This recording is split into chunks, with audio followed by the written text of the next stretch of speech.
Here's the sheet if you need it. I mean, you don't You don't. necessarily have you to don't have do your that name on unless you it. want it. Okay, I don't need it, so. I didn't put my name. Okay.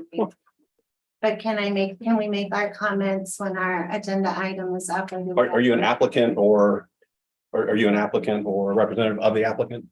No, I'm just an adjoining property to an applicant. Okay, so we need to do that during the citizen this comments. time. Please, thank you. But you don't need to sign. You don't need No, to. say. no, no. Well, I am. Well, just No, no, whenever you get up there, say your name and address. Yeah. But yes, we do know who you are.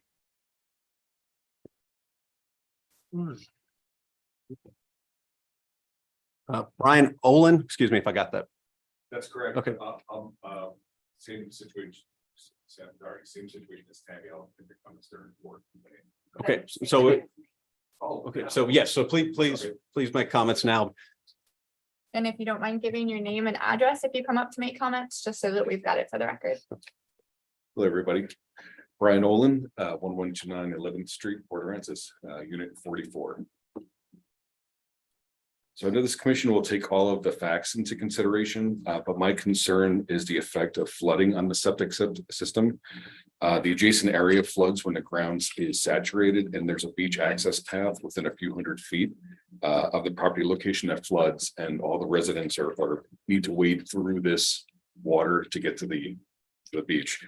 So I'm not again, I'm not sure the effect of flooding on the septic system when the ground is saturated. Doesn't that also impede the effect of the septic system to be able to do what it's supposed to do? So Thank you, Brian. Pam? Hi, I'm Tammy Berkeley. I'm the property manager at CL Village, 1129 South 11th Street. And Brian and I both are addressing agenda item number 4.8, which is the 1224 on the beach property. They're proposing to build a single family residence with the septic system down in kind of our critical dune area. A couple of the things that we've been doing this one a while with this property, but I do know that the Texas Land Office had made some comments for them to take care of before they could get a dune permit. This letter was issued in January. I don't know if you guys have it, but I did make copies for you guys. But there's several items on there that they have not addressed yet. So to bring it before you guys for the P&Z when they have not addressed the issues that the GLO has asked for, seems like we're kind of getting the cart before the horse again. And one of the things is that they've apparently have had to move the house farther seaward, but they don't provide justification for this. And it does say that the applicant must provide information to the city and the GLO before a permit is issued. From what I've seen and read online, I haven't seen it. I may be mistaken. I just currently have not seen it. One of the issues that we do have is we understand that it was originally going to be a duplex with 2 separate kitchens.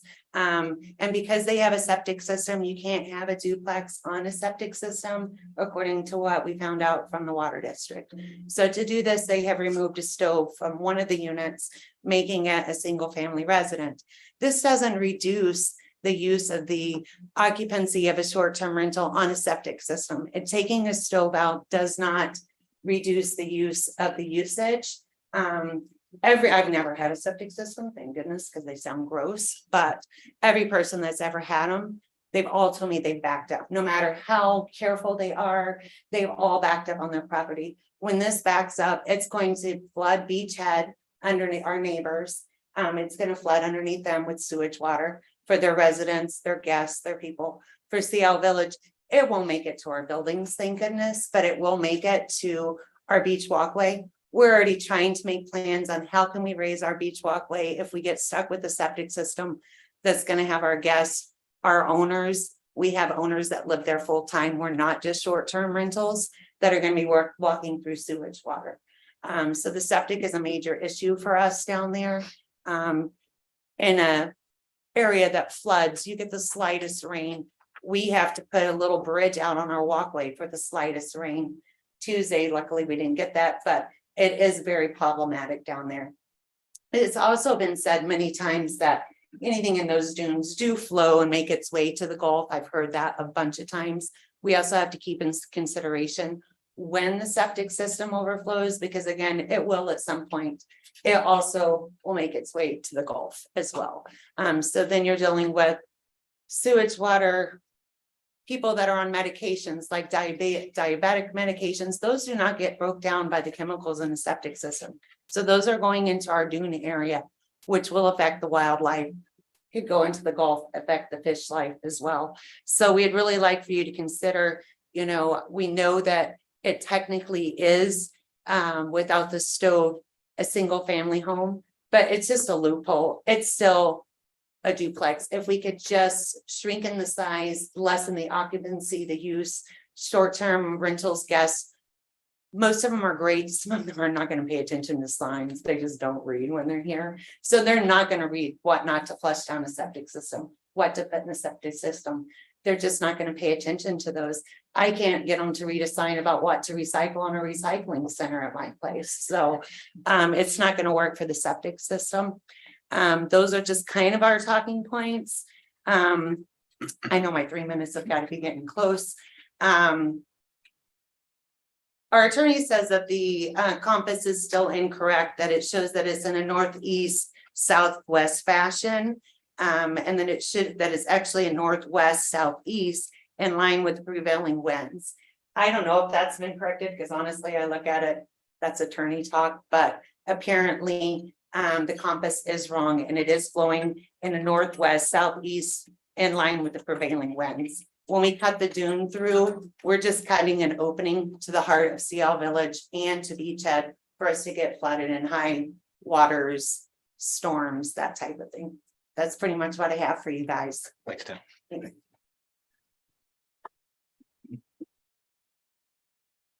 All right.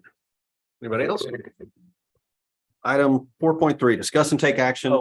Sorry, yeah, just a clarification, because again, on the comments, we can't have a dialogue, but we can present some factual stuff. So just a clarification on something that Tammy said, so everybody's on the same page. So that GLO letter that she passed out was from the second version of the dune permit that was approved in 2022 by you guys that went to GLO and never made it past GLO because of a lot of those comments. That is not the dune permit version that you have in your tablet, in your packet today.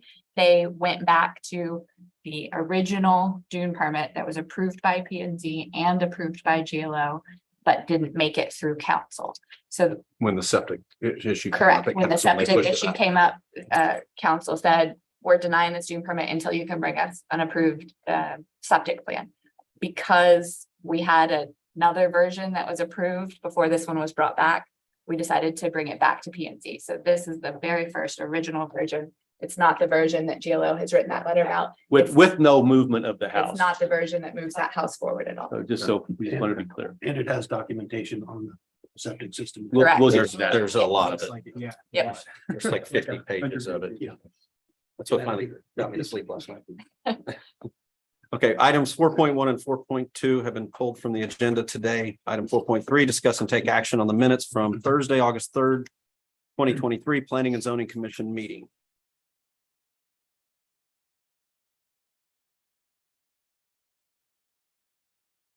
Wasn't here, so it's up to you guys. Motion to approve. Second.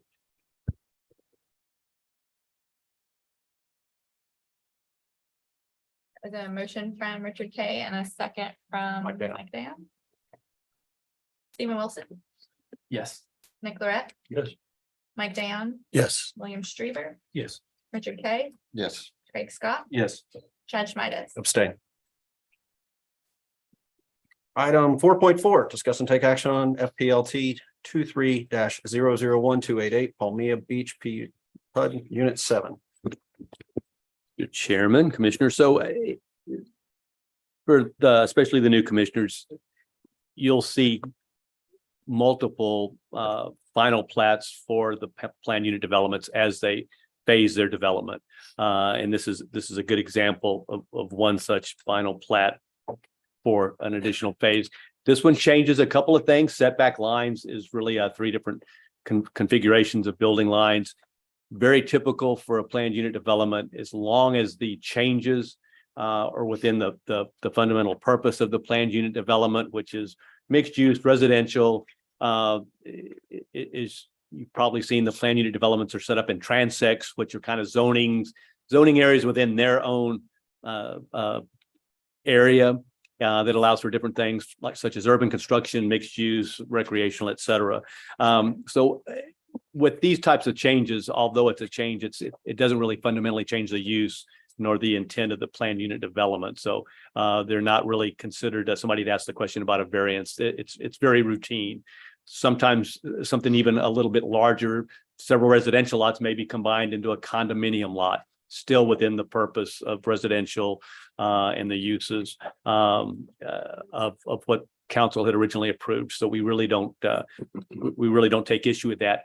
Something that's more significant, for example, when Palmia came not long ago to repurpose 9 holes of their golf course, to take that turn it into new home sites, obviously more significant. That's a major PUD amendment. The PUDs themselves are ordinances.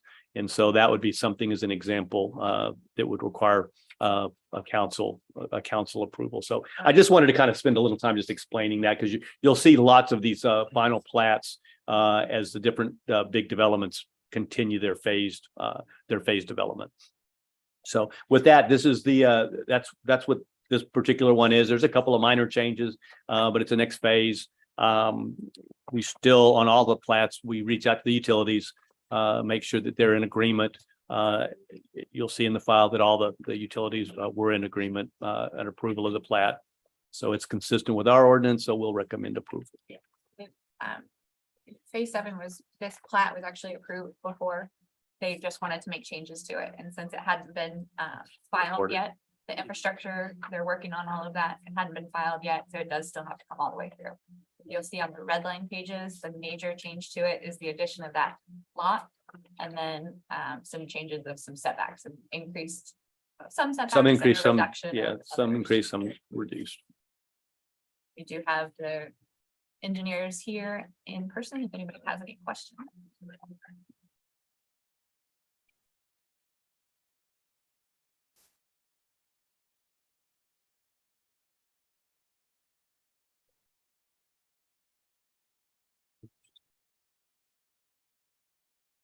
If you look at page 12, I'm sorry, 14 and 15 have the red lines.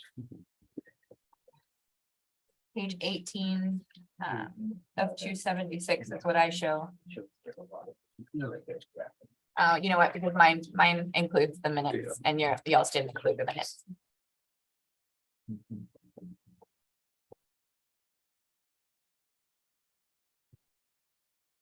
I've got it on the screen behind you guys, if any of that helps at all.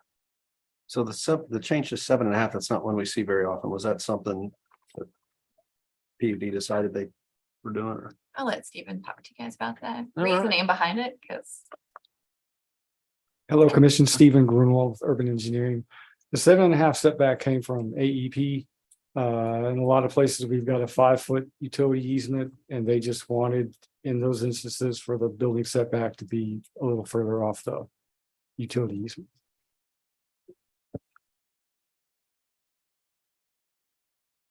Is the utility easement in the front? Yes, most instances. Sure. I see. Some of these are alley loaded, so it's on the alley, but So you're increasing the front, but you're picking it up in the back, the difference, basically. yeah, there were some lots that had the 10-foot setback in the front and the smaller one in the rear, and they ended up getting flip-flopped to match some of the other adjacent lots. And then anywhere we had a 5-foot UE, we also added a 7.5-foot building setback outside of a UE.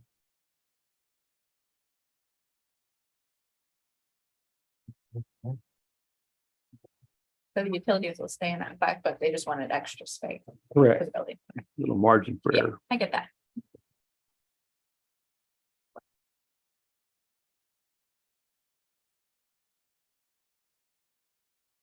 Which one of the utilities is the one that never responds to Century. Typically, AEP, And as is the case on this one again, as is the case in. the all one, of the the one who needed the yes. extra space. They let us know when the contractor is about to put their stuff in, but we need to make changes. It's about par for the course. They like to do It that, it Bill. responds to like 1 out of every 100. Wow. Juan does. No, 1 out of every 100. Oh. Adolf. Juan's- He's he's not, not- Adolf's gone. Juan's- He's it's been Juan. I promoted. thought you were joking. Monterey was or something. Oh, He's pretty responsive. But that is pretty funny, Nick. yeah, it was funny. One out of every, every. funny guy. All right. Any commissioners have any questions, comments? Seems relatively straightforward to me. The addition of the lot, although it doesn't have to be larger than 5,000 square feet, it's almost double that. So I don't see that being an issue. No, it's in conformance with the transect zone that area is in. Right.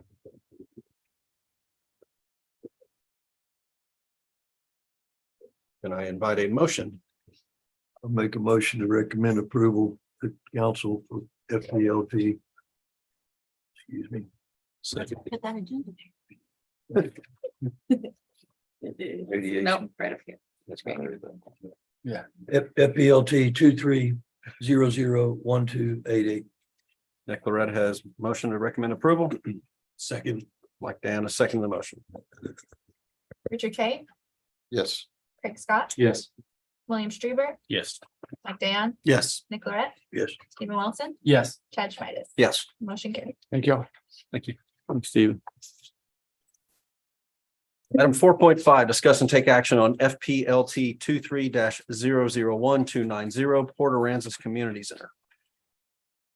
Back in February, council closed Oaks between Church and Allister in preparation for a future use of that parking lot that we purchased from the county a while back. And so this is, as with any private individual that requests a closure of a street, and we require that be replatted if approved, and same thing with us. We follow those same guidelines. So this is a replat of that closed street into the lot that rumor has it will be a park of some sort, or parking, or a combination for the community center project. So again, it's pretty straightforward. So staff recommends approval. Is it going to remain? I thought I saw something that's going to remain an easement. Yeah, And- so they're in the right of way of Oaks, where there's our gas line and water lines and overhead electrical lines. And so it's just a giant 50-foot easement where all those utilities will remain. Since it'll be a park, it shouldn't be any kind of Right, issue. yeah. We've seen the plan that they have for the park, and there's a sidewalk in one spot of it, but the rest of it's all grass.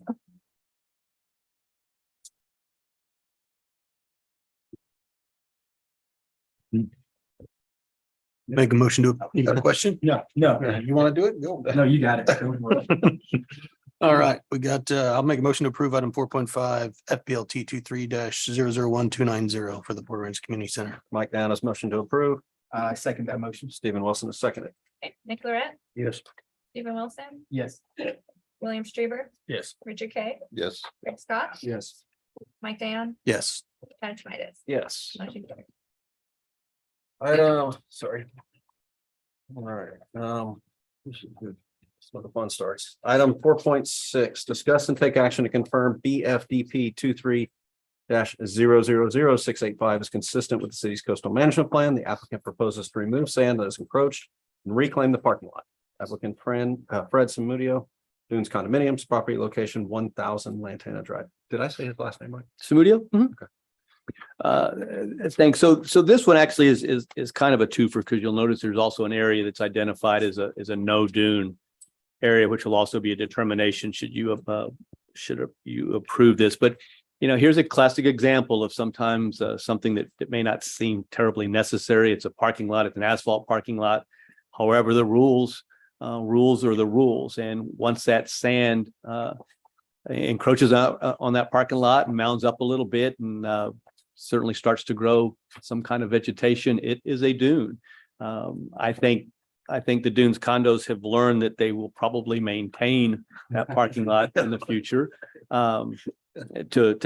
so as to avoid this process again, but nonetheless, the process they have to go through. So that's what you have here, again, with the addition of an area that's identified as a no dune area. And again, once an area is determined to not have any dunes, they currently we actually currently stop them from doing some landscaping work and irrigation work because anything within that 1,000 foot has to have one or the other, a full dune permit or no dune. No dune permits exist in perpetuity once approved, provided that they maintain it and no dunes reestablish. Again, even a no dune permit, if dunes, and I hate to even say it, but gophers, any number of things can create what's a dune in the GLO's eyes. So there is a kind of requirement on the property owner that they maintain that area. But so that's kind of the combination that you see here in this one. Again, a relatively straightforward one. And although, kind of a little bit silly, still required by the GLO guidelines in our coastal management plan. So with that said, the permit you have before you is consistent with our coastal management plan. We recommend approval. You see that letter from Urban Engineering, that's a pretty lengthy, no exceptions letter. We've got Harris here who could speak on it if necessary, but basically they're just asking to not only make sure that offsite mitigation is the best option there, but to make sure that any motion is subject to achieving approval from the property owner for offsite mitigation. We are fairly confident that GLO will say, go forth Go and make for it. us a dune, but they will have to get that permission from GLO prior to city council. And they also will need some sort of offsite mitigation agreement. Or, That's Correct, what I'm that's what it saying. is. That's what I'm so the GLO agreeing in writing to, okay, Right. saying. Correct. we want to agree to the dune permit. We also agree as the Right. GLO to let you put the mitigation Yeah. on our property. And offsite mitigation can happen with other property owners besides the GLO. If somebody else owns the property next door and they wanted to put it next door, they could go directly to that property owner and get some kind of written agreement. Yeah. With the GLO, it's a little bit more of a complicated process, but they'll work that out while GLO is approving that permit. All right. And from a timing standpoint, again, for those that are a little newer, we really don't forward it onto GLO until it's cleared planning and zoning. So once you guys make a recommendation, then we'll forward that. Let's say, for example, an approval, we'll forward that onto GLO.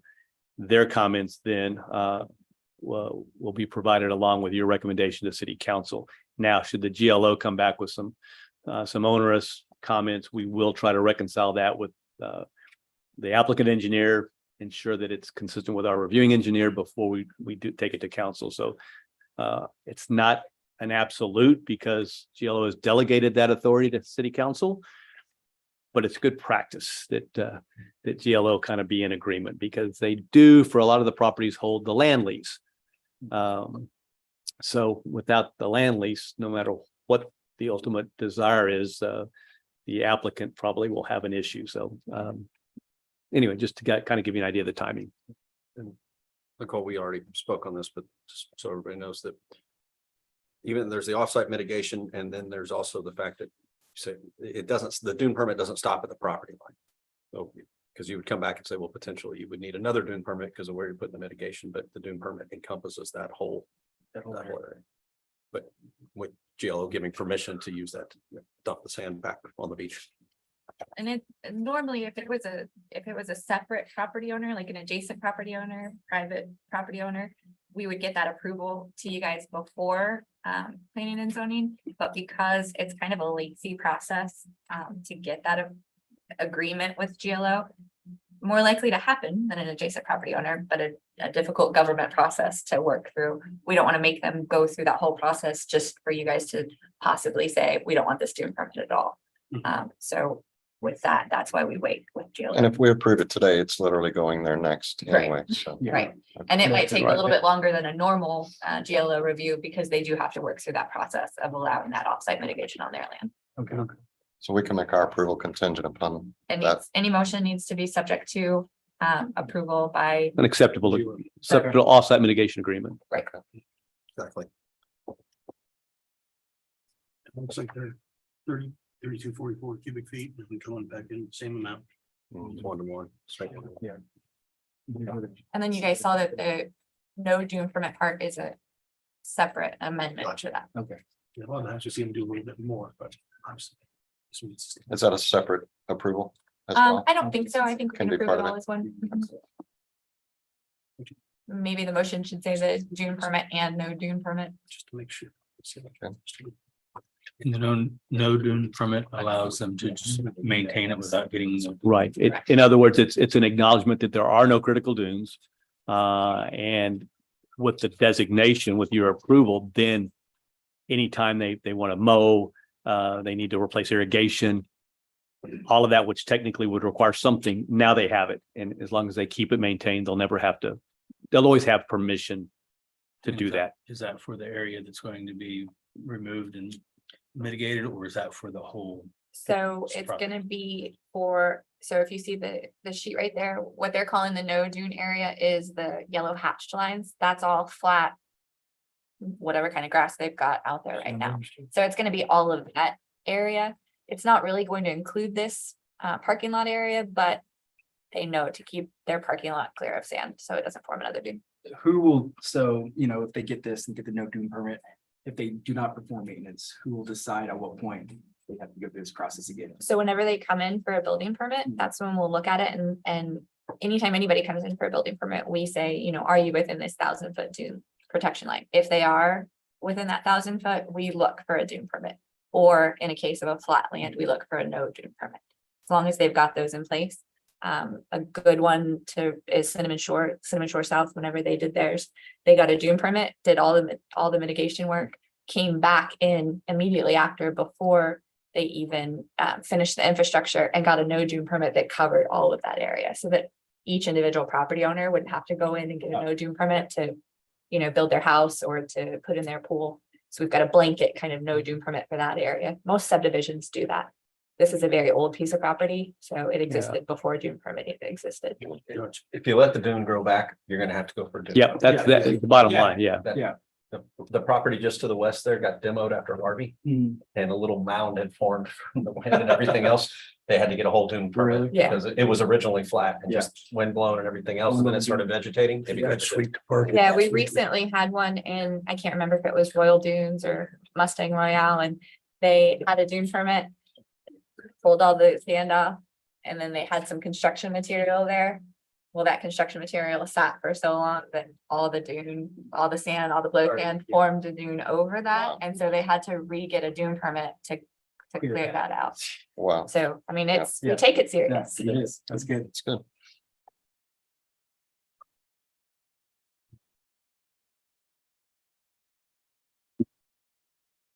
One paper still.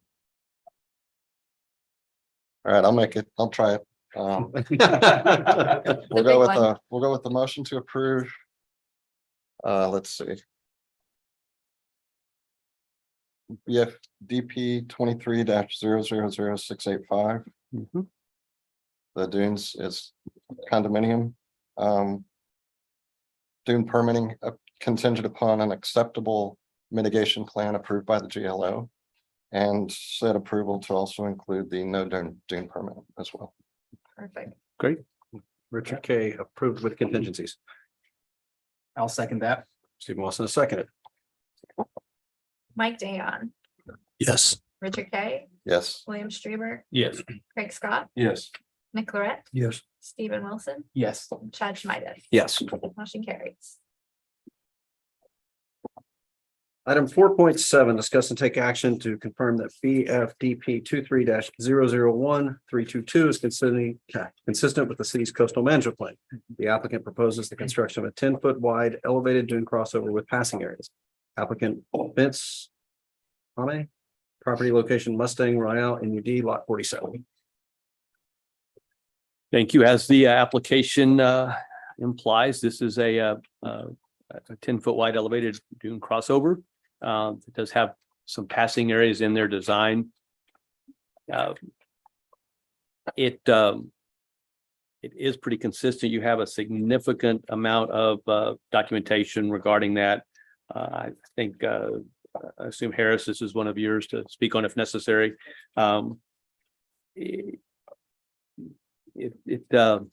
like I said, the profiles are there.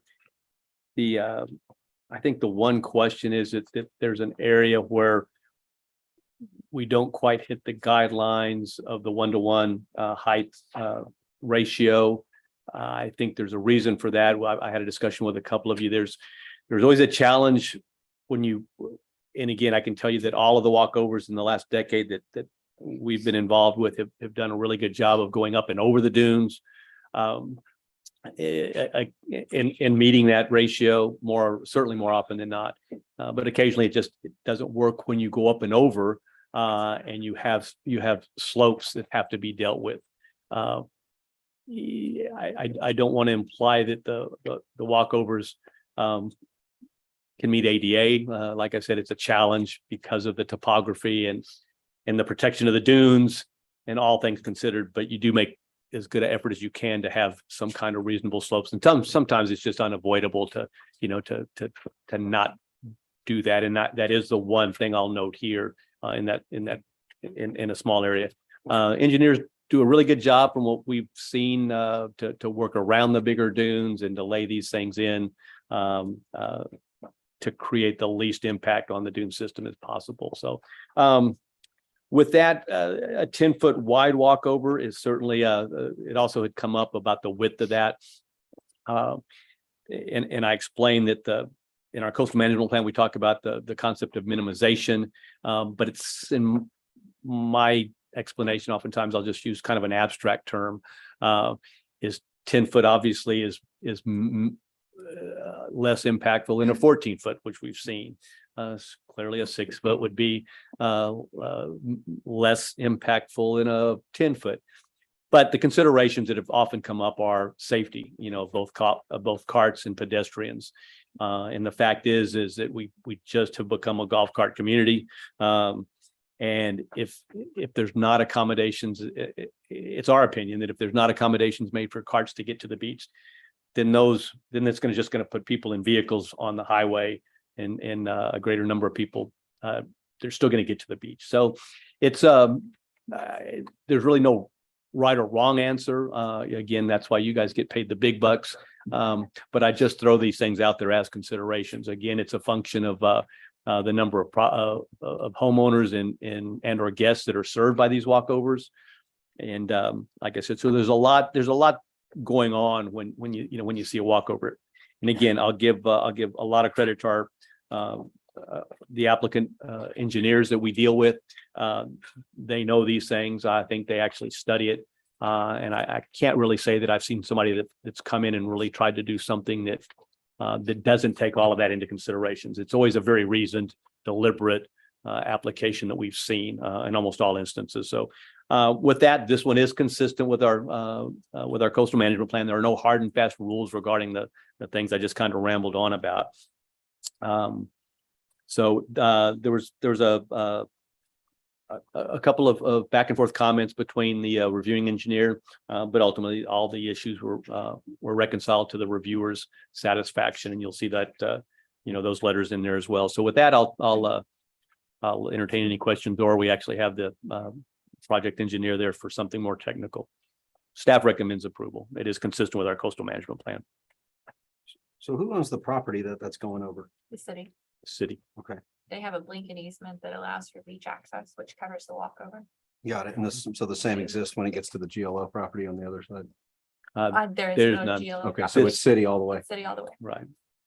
They were in that same situation that we discussed with Cinnamon Shore sometimes, that they owned all the way to mean high tide because they couldn't develop that area.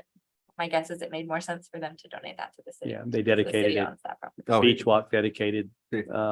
Most of those neighborhoods out there did the same thing. So the city owns a lot of those, a lot of the properties. But they maintain the easement, the access easement. Correct. They had a walk over there prior to the hurricane. It hasn't been there since. They do say they're going to remove the portions of the walkover that currently remain in the dune. Yeah. As part of this dune permit. Yeah. All right, the plat was from 1999, so it's to be dedicated to, but I guess it's been done since. Yeah. One question for the engineer. Y'all have a offset as you approach the seaward side of the dunes. Why are you not following the old walkway path? Yeah, if you look at it, pull it up here, I can kind of see it. What's a better page? Yeah, so if you look at it, it's actually avoiding a larger crest of that dune. And so it just, it was angled down in order to avoid, make more impacts. So kind of the least impacts possible. And that's what we follow that alignment. How much of that dune, the one y'all are going over now, y'all are gonna have to take off the top? It looks like a foot or so. Yeah, let me check here.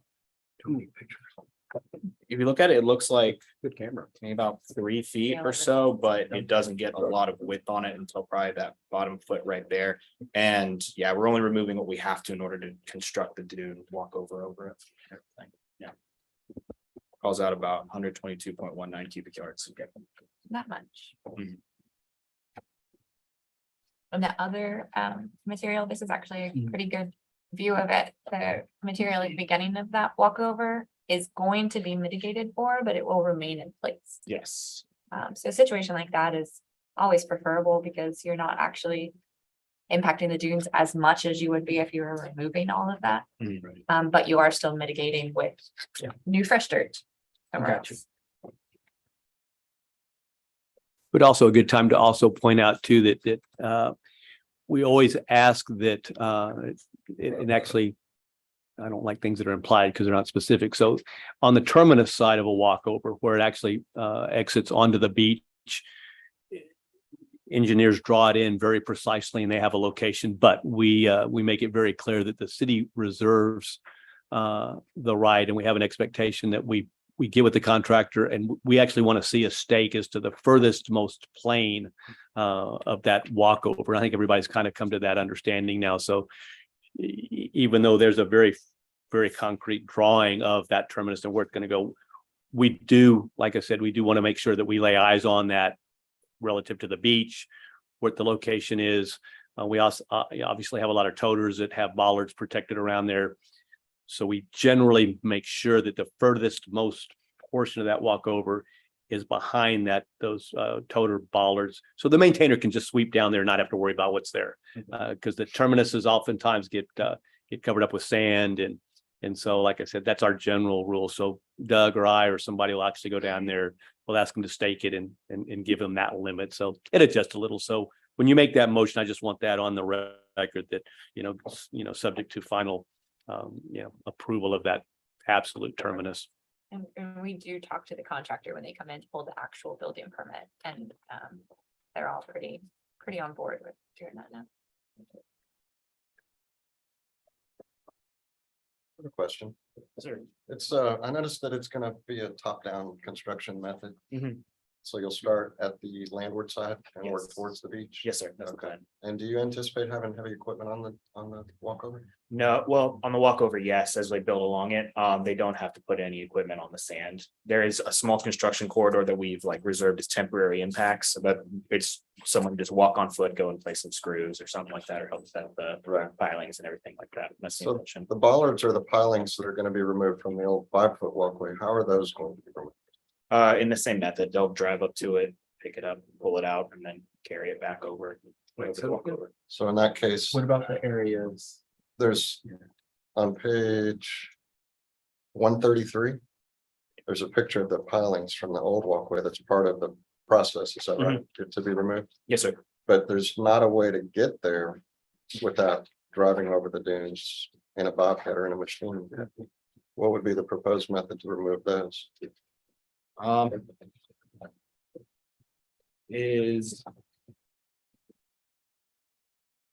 is out of the temporary construction corridor. It would probably be optimal to try to get them out on foot if possible, but if they're pretty deep, we'd have to probably drive a machinery up there to do that, but. And how long is this temporary construction corridor? Because at least I know when we had to redo the one in my neighborhood, we had to manually do it. We had to have I've seen other permits where they make exception for you can bring equipment into work the whole way through, but I didn't see that in this one. So if it's in here, So you're speaking about wanting to just use it, not putting the equipment on the Well, sand. the way, when it talked about top down, building it as in sections as they go, I was under the understanding that you wouldn't be having heavy equipment because you only have. How big is the corridor? You only have a 10-foot wide. You're only going for a 10-foot Are wide. we talking about the old stuff? Well, I'm just talking about the construction period, because he's talking about a construction corridor that I don't get all seen as part of this. You were on the old stuff. I was on the old. And cut those things off at grade and let. Yeah, and let it stay. Everything grow. That's what I would recommend. Or, That'd be much better than having heavy I mean, machines. it is. There's some areas around the country that they use bollards that basically seeds Stabilize them. to To help grow. It's build wind the- breaks. to help build the And dunes. literally, these walkovers, good or bad, do that. Because Right. obviously 10 years from now, there's times like Banyan Beach, they had to redo it just because the whole dune grew. Well, there's not much visible if you're looking at the Yeah. photograph. The dunes are already building up. Right. I'm not seeing on that, yeah. I've never seen some of it. That's fine. A construction quarter, but I'm not seeing on it there. The map, So, yeah, it's 20-foot wide construction corridor has been Yeah, there you designated go. as shown attachment. Looks like the construction quarter only goes about halfway though. No, well, the construction corridor goes the entire way through the, like, for a good 5-foot offset of the dune walkover. And then there's a larger portion of it down by the water to kind of help create the mitigation dunes. Bottom right's the page number. Yeah, let's see, this is one of their attachment 3. You're on page 165. It looks like it stops right But yeah, that's what it looks like it stops at, so. It's just not clearly marked.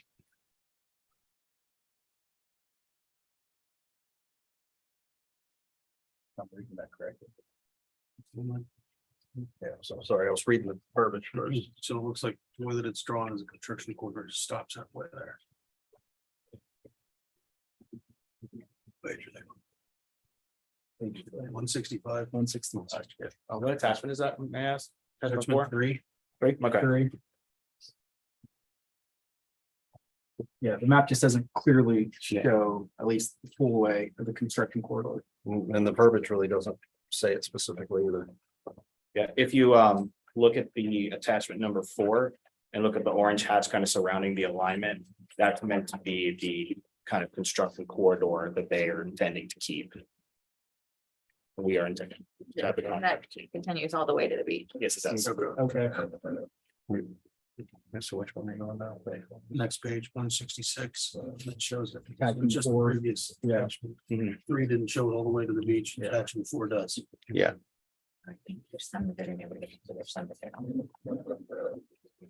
Okay, so with that being said, or just curious. Are they gonna allow heavy equipment in there? Because they're saying nothing's gonna change in the grade, but if you run heavy equipment through there, there's no way you're not gonna change. Well, they allow temporary impacts, but the requirement will be that they restore it to the previous condition. Yes, sir. But the language in here, hold on, sorry. The language says top down and no equipment will be on the dunes. That's the intent, is to kind of top down, start from the sidewalk, and then as it's built out, kind of drive the heavy equipment on that to 7 miles. So just seems to me the language says that, but then you're saying that there could be a possibility of heavy equipment on the dunes, the construction corridors. No, there will, I'm so sorry, in the construction corridor, it's the full intent to just hand walk and like just carry equipment you have to in order to do the construction there. To your comment earlier about the existing walkover and that being out of the temporary construction corridor. And I like the suggestion of just cutting them down, and letting that biodegrade. I'd be honest, I don't have a full answer for that right now. You know, if there's any way we could approve it without that being an issue, that would be, we would love to take care of that in the most possible way possible. Yeah. So the machinery comment is up on top of it as it's continuing to build. Yes, up. sir. Okay. Yes, and done. So there won't be any machinery on the. On the actual sand, dunes? no. Okay. Better now. I'm better now. Yeah, no, it's a good question. That is the way the narrative reads, and it is important you guys know what you're approving, so. It's a good catch. You don't want to drive by in 6 months and see a crane out there. No, Big excavator. Because that will affect grade. Yes. Okay. Everything else seems in line with the coastal area management plan. would we want to entertain the possibility of doing another approval contingent upon no machinery used to, or specifically to cut those pilings? That's what you're approving. I don't think it's harmful to call it out, just. But Yeah, again, It talks about removing them. it specifically, really like I say said, so. it from a top-down approach that will keep the machinery up off the dunes. Right. So that's, Literally, that eliminates them from taking those old pilings down any other way than cutting them off. Yeah. I mean, Yeah. we're leading them to the right way either way. Right. Cover them with bollard buddies. That might Yeah, be- right. yeah, and here's the thing, if this is approved and they go back and make a different construction decision, then they just bring it back. They bring it back or with an amendment, and you guys have another bite at that apple. So you think it's necessary to add the additional? I think the language is already. in I think the language in there, It's that, already- Yeah. I mean, the engineers here, everybody's, I think, on the same page, it's on the record. That is what you're approving, is that type of construction. What was the first, contingency you talked about approval of the terminator? We always reserve the right to adjust the terminus, to be, appropriately away from the travel way. Final, Final approval by city staff. yeah, on the field terminus. adjustment. We'll call it a field adjustment. I'll make a motion to approve item 4.7, confirming that BFDP 23-001322 is consistent with the city's coastal management plan. Mike Canada's motion to approve. Subject to city staff. Subject to city staff approving final what? Terminus. Terminus. All right, Scott, a second the motion. All right, we will start with Stephen Wilson, Yes. Nick Lorette, Yes. William Struber, Yes. Craig Scott, Yes. Richard Kay, Yes. Mike Dayon, Yes. Chad Schmidt. Yes. Motion carried. Thank you. Thank you, Harris. Thank you. Item 4.8, discuss and take action, confirm that dune permit BFDP 21-2057 is consistent with the city's coastal management plan. The proposed permit will allow the construction of a single-family residence, 6 parking spaces, and the reconstruction of a previous access drive. Applicant J.W. Judson Beach Retreat LLC, property location 1224 on the beach.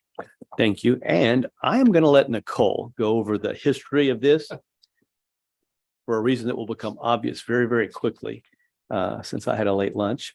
Got it. But the history is important, and we've gone over it a few times, but like I said, I'm going to let her start back, I guess, 2015. So Okay, so this goes back quite far. When Rick and I started, we started about the same time, within the same months of each other here at the city. There was already a dune permit in place. That expired, they renewed it in 2015.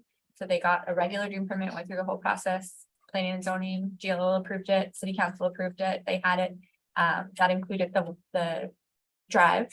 They did the drive, they did no other work on that. And so in 2018, that expired. In 2021, they came back to us for an additional dune permit.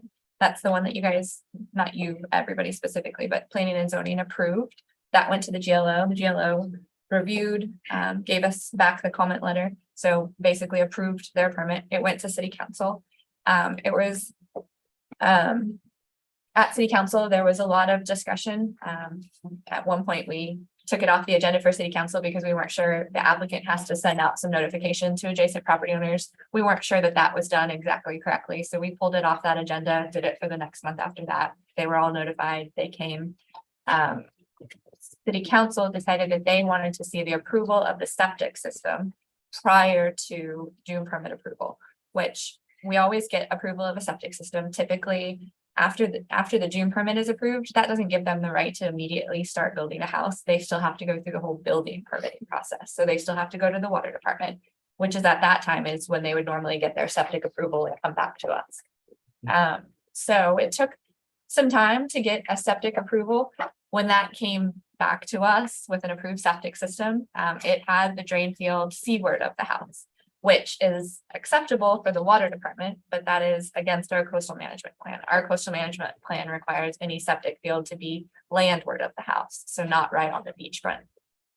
So they had to go back, which is when we got a dune permit that because of the septic field in the back, they had to shift that house forward a little bit, which was a whole new dune permit because it had different impacts, different mitigation areas. That came back to planning and zoning in November of 2022. It was approved by planning and zoning. It went to the GLO. The GLO sent back the letter that was handed out to you guys today. We never really could work through those, or the applicant couldn't really work through those issues. So instead they went back to the drawing board on the septic. They now have an approved septic system that is landward of the building. So it now is approved by the water department. It is acceptable to our coastal management plan. And this is the original new permit that you guys saw back in 2021. We're And- bringing it back to you just for clarity for everybody involved. Because we had another dune permit that was approved afterwards. We just don't want there to be any confusion. This is the dune permit that we're moving forward with. This is the dune permit that is being sent to GLO after you guys, if you guys do approve it, and then we'll go to city council after that. Do you have any reservations on GLO not approving this permit and septic system as is? I know that the applicant has worked pretty closely with GLO over the last few years. I don't see that GLO, because it hasn't changed at all, dune permit wise, from the original dune permit that was approved by planning and zoning and by GLO in 2021. It's a different reviewer now. We have Kristen who is reviewing them now, Natalie that was reviewing them at the time. I sent them the information, and I don't think that there's going to be any issue, but you never know. Yeah.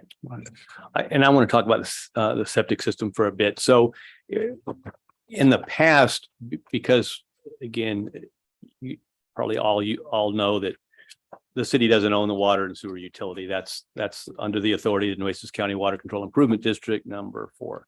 And I'll say Scott Mack for simplicity. So Scott, they have under much like we're delegated authority to make GLO construction certificates and dune permits. We're delegated that authority. The water district is delegated that authority to act on TCEQ's behalf. They're trained, they're certified to do that. So in the past, for those properties that don't have access to the city utilities, water and sewer, and a septic system and well is going to be required. We've never, in the past, we hadn't gotten anything from the water district regarding an approval of that because the water district requires a completely engineered they require a sanitation engineer to develop the septic plan system along with the water well. So the approval of the dune permit, it was always understood that that's great. You could get a dune permit approved possibly and never satisfy the water control improvement district on the septic system, or it just wouldn't function. It wouldn't work. When this permit came up, the seated council at the time just wanted that information up front.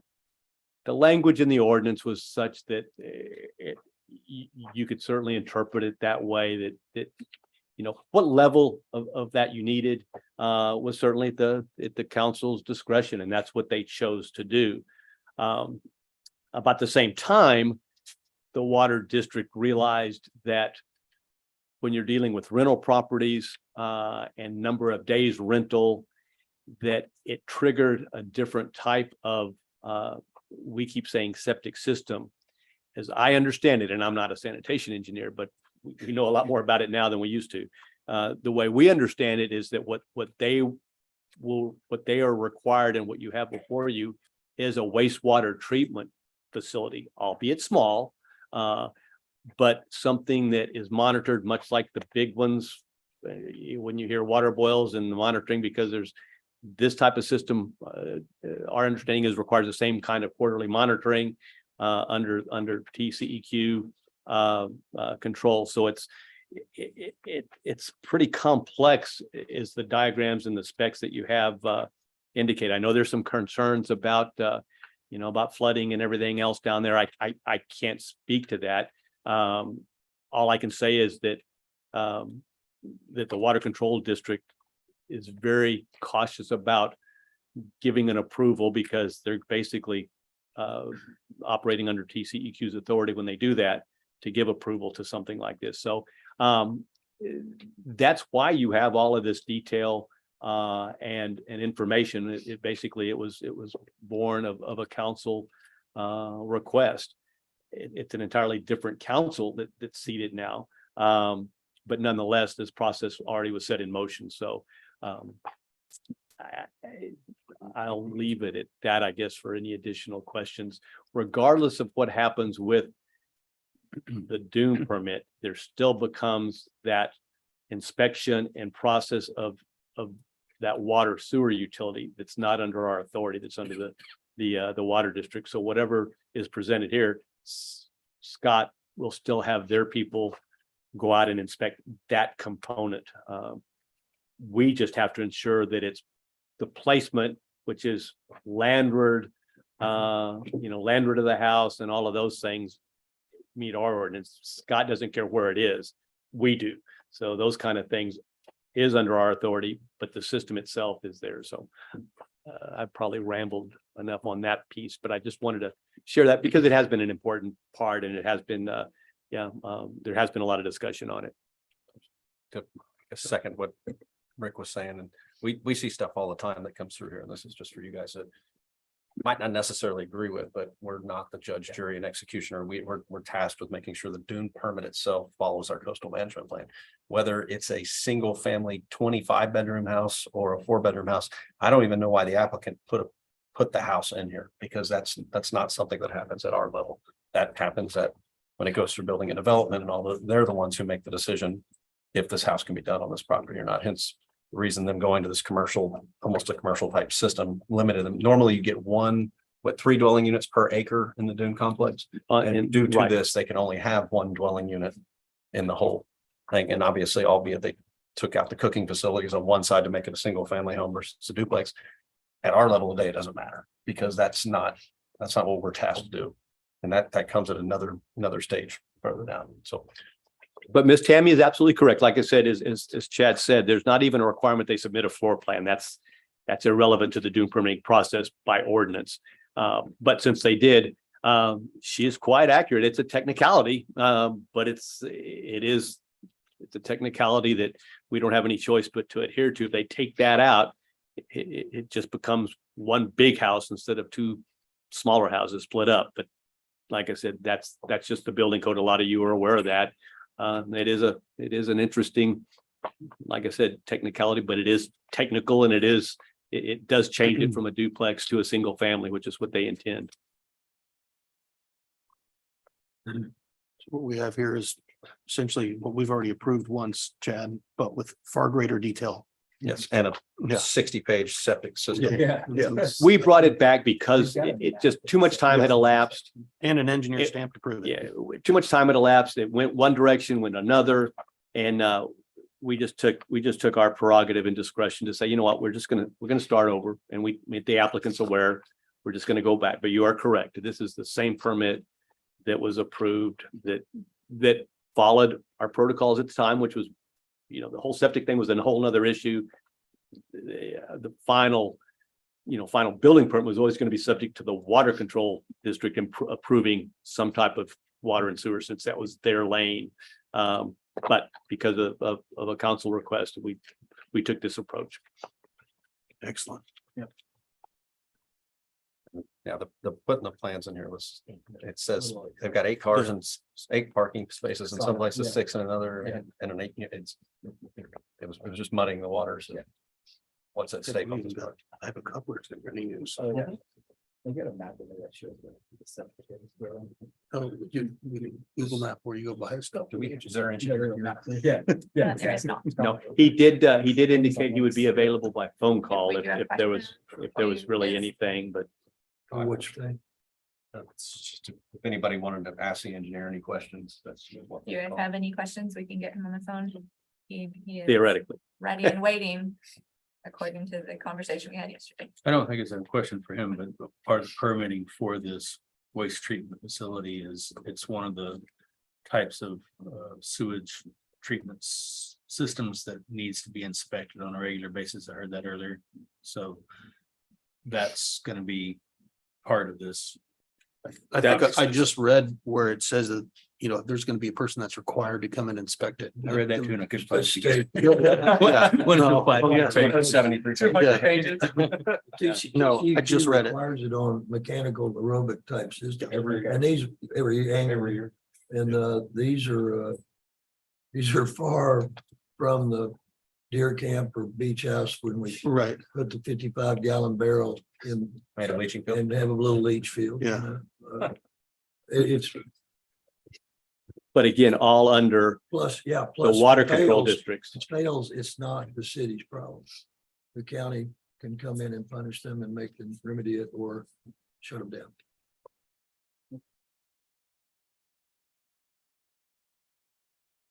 And I assume they will have vigilant neighbors should this get approved that will be watching. And we'll give you the water control district's phone number. Okay. yeah, okay, so that's where, yeah, maintenance Contract contract, has to be, the entire system must be established. yeah, okay, there that is. Right, Say again, It says in there, a maintenance contract for the entire system must be established at the time of installation by a certified individual. To maintain the system. I don't know if that's the water department specifically, or if it's actually somebody from TCEQ. My guess is I it think It'd be a license. it's required that a license. Yeah, it'd be a licensed comes out contractor and they that's licensed under the TC. maintain the, pump the first tank. I don't know specifics, but it's a checklist that's required. This thing's like a hybrid. It's pretty elaborate. It's Yeah. multiple above ground It's a little- cisterns it's a and little Right. Sewer system. It is.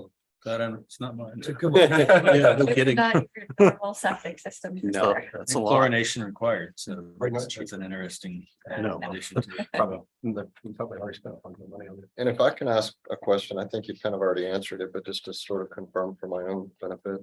They weren't necessarily required to provide all of this septic information to us at this level. Because this is a dune permit and it's not within our scope to really even get involved in the The septic. council Is that mandated. right? Council will need it, yeah. council wanted it. Council wanted it, Got it, correct? got it. But I'm it's- now as a it's not citizen, I'm part of our glad Purview. to see it Yeah. because, it looks very thoughtful. You're correct. Like I said. I mean, that was a council request, but obviously. Whatever your decision is goes to council, so we just included the whole package. We don't have a problem in the future of doing it, but the fact is, no matter, it's still the water district's ultimate decision, so. Like I said, you're, just let us know, like I said, we can have that conversation offline. If this is something that you guys continue to want, we'll do it in advance. It's just a lot of effort. If there was some reason that you wouldn't approve a dune permit, then at that point, everything else is moot.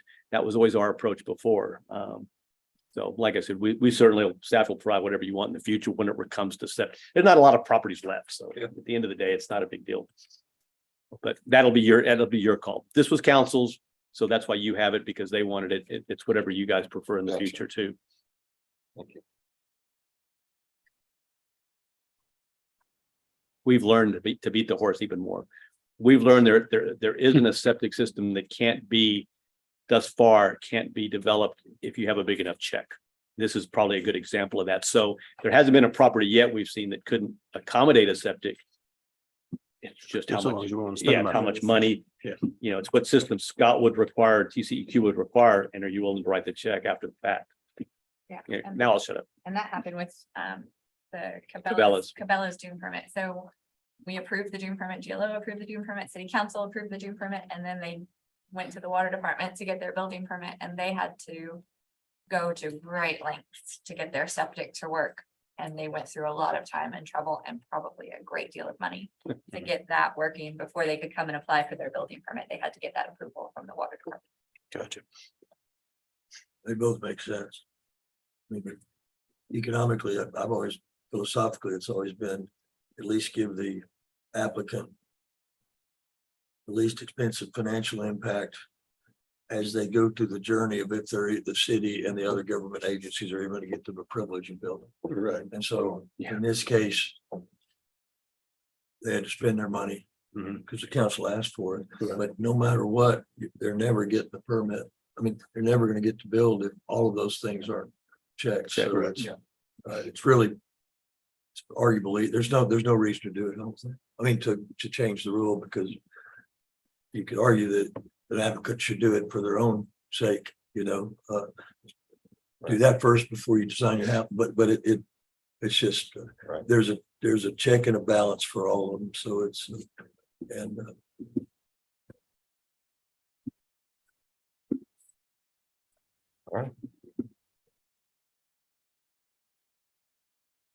Make a motion to approve item 4.8 to confirm that dune permit BFDP 21-2057 is consistent with the city's coastal management plan. Mike Dana's motion to approve. second, Nick Loretta, second the motion. William Stuber, Yes. Victor K, Yes. Craig Scott, Yes. Mike Dayon, Yes. Stephen Wilson, Yes. Nick Lorette, yes. and Chad Schmidt. Yes. Motion carried. All right, item number 5, Planning and Zoning Commission comments and items for future consideration. We're continuing to keep an eye out for a good webinar or something for the new commissioners. I don't know how many of you guys maybe had attended one once before, but anyway, we'll keep an eye out and let you know. City will pick up the tab if you're interested. It's good. P and Z 101, Planning 101, or whatever they are. So we're all about offering you guys as much education as you're willing to swallow. So we're keeping an eye out for that. Sounds good. Yeah, that works. I got a question on legislation that's coming up in September. They're calling it Austin's Death Star, but it's basically giving the state the ability to come in, at least on those bigger municipalities, and just pretty much martial law, go, you can't do that, or you can't do that. It's pretty interesting. I don't know if it hasn't been discussed, it must not affect us too much, because I think it was for these bigger cities, but What was? just, no, I mean, it's about planning, zoning and development, not giving a city the ability to, just taking away y'all's privilege. Right. Well, they've systematically. They've been done doing that. that all along, but, And y'all's authority, right, when it comes to plating and a lot of other things. but y'all Google it. Okay, we'll look. It's gonna, You can find a house bill or whatever the bill number was. yeah, And we'll ask Robert Brown. He's actually giving us some updates. he'll know about it. Yeah, you'll recently see that one of our ordinances relating to ADUs, where the short-term rental ability of an ADU was predicated on the primary residence being occupied as a homestead property. That kind of went out the window with a federal district court ruling against Austin on a very similar matter, is that ownership of a property, whether you're in state, out of state, shouldn't have any bearing on what you do with this other. So I'm drafting an amendment or a rescission. I can't. But on Rescission. the ADU, it still has to Going be, back the way it was. has to be zoned. It has to be zoned. It's an STR zone, then you. It still follows the zoning of Still follows. whatever the underlying zoning is, but no longer is that requirement. So if you're in an R2 area, your ADUs are Rentable. rentable as an as an R2. Regardless of how you use. the Regardless of how you use the primary. That was a big deal. It was a big deal. Big deal. Yeah. So that's just an example. So he's looking at some of the other ones too. So I'll make sure, Nick, thank you for that. And is that how they refer to it, as Austin? They've got a Something very like that. brilliant legal name for it, Right. but the writers and the people for it and against it are calling it the Death Star. Okay. So it's pretty brutal. It looked like. For the record, I no longer live in Austin. Thank you, everybody who came out today. With that, I'll call to adjourn the City of Port Aransas Planning and Zoning Commission meeting Thursday, August 24, 2023 at 4:11 PM. Thanks. Everybody have a good Labor Day if I don't see you. Thank you. Thank you. Very much.